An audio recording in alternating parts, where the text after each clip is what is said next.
IRCT की website हुई जाम। शाम को लगभग 54,000 लोग ही कर पाए टिकट बुक। वर्तमान में शुरू की गई इन विशेष रेलगाड़ियों में केवल वातानुकूलित श्रेणियां अर्थात फर्स्ट, सेकंड और थर्ड एसी होंगे।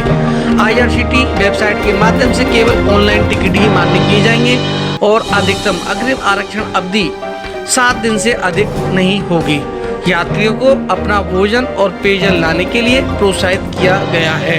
स्टेशन पर ही आने वाले यात्रियों की थर्मल स्कैनिंग की जाएगी और उसको सुगम बनाने के लिए यात्रियों से अपील की गई है कि वो 90 मिनट पहले स्टेशनों पर पहुंच जाएं और अपनी जांच करा लें ताकि किसी अन्य यात्री को परेशानी का सामना ना करना पड़े। और ट्रेन के भीतर ही किसी तरह की आपको चादर, कंबल और पर्दे उपलब्ध नहीं कराए जाएंगे। यात्रियों को अपनी चादर लाने की सलाह दी गई है। यात्रियों की आवाजाही साथ ही साथ यात्रियों को रेलवे स्टेशन तक लाने और ले जाने वाले वाहनों के चालकों को कंफर्ट ई टिकट के आधार पर अनुमति दी जाएगी। रेलवे ने आज बेहद खुशखबरी दे दी है। 3.0 लॉकडाउन के दौरान प्रधानमंत्री ने मुख्यमंत्रियों से वीडियो कॉन्फ्रेंसिंग के जरिए की चर्चा। प्रधानमंत्री नरेंद्र दामोदर दास मोदी ने सोमवार को देशव्यापी लॉकडाउन 3.0 के तहत देश के सभी राज्य के मुख्यमंत्रियों के साथ वीडियो कॉन्फ्रेंसिंग की और इस माध्यम से विशेष चर्चा कर देश में किस प्रकार से आर्थिक गतिविधियां शुरू की जाएं और इस बारे में मुख्यमंत्रियों के साथ रायशुमारी की। सूत्रों के अनुसार बताया जा रहा है कि इस चर्चा में प्रधानमंत्री नरेंद्र मोदी ने मजदूरों के घर जाने को लेकर घर जाना लोगों को मानवीय स्वभाव बताया। उन्होंने कहा अब सबसे बड़ी चुनौती है कि गांव में कोरोना का प्रसार ना हो पाए।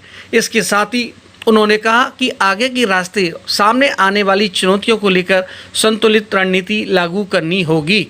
हालांकि कुछ राज्य जहां लॉकडाउन में खुलकर हवाई, रेल समेत उद्योग धंधों को चालू करने की वकालत की, वहीं कुछ राज्यों ने केंद्र की तरफ से शुरू की गई रेल सेवा को रोकने की मांग भी की और कहा कि इससे कोविड-19 संक्रमण का प्रसार होगा। वहीं कुछ ने अपने राज्य में वित्तीय समस्याएं भी रखीं। वहीं बीजेपी शासित राज्यों ने प्रधानमंत्री की राय की शुमारी को स्वीकार करते हुए उनकी राय को ही अमली जामा पहचाने की बात रखी।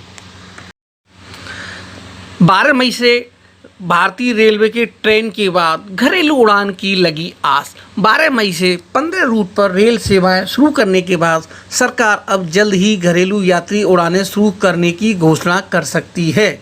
ज्ञात रहे कि यह क्यास नागरिक उड्डयन सचिव प्रदीप सिंह खरोला ने मंत्रालय के अन्य वरिष्ठ अधिकारियों के साथ रविवार को दिल्ली हवाई अड्डे का अचानक दौरा किया था और उस दौरे के दौरान जब पत्रकारों ने इस बाबत पूछा तो उन्होंने जवाब देते हुए कहा कि मैं सिर्फ कोरोना वायरस से बचाव के लिए हवाई अड्डे की तैयारियों का जायजा लेने आया हूं और सरकार को इस बाबत अपनी रिपोर्ट सौंपूंगा। वहीं सूत्रों का कहना है कि अन्य हवाई अड्डों पर भी सामाजिक दूरी, सोशल डिस्टेंस बनाए रखने के लिए की गई तैयारियों की रिपोर्ट मिलने के बाद सरकार नियमित घरेलू उड़ान शुरू कर सकती है या उन्हें अनुमति दे सकती है। वहीं अन्य कयास लगाए जा रहे हैं, जैसा कि अभी हाल ही में आपने देखा हो नागरिक उड्डयन मंत्री हरदीप सिंह पुरी ने पिछले दिनों समाचार चैनलों को साक्षात्कार दिया था, जिसमें उन्होंने कहा था कि मई के मध्य से घरेलू उड़ानें शुरू हो सकती हैं।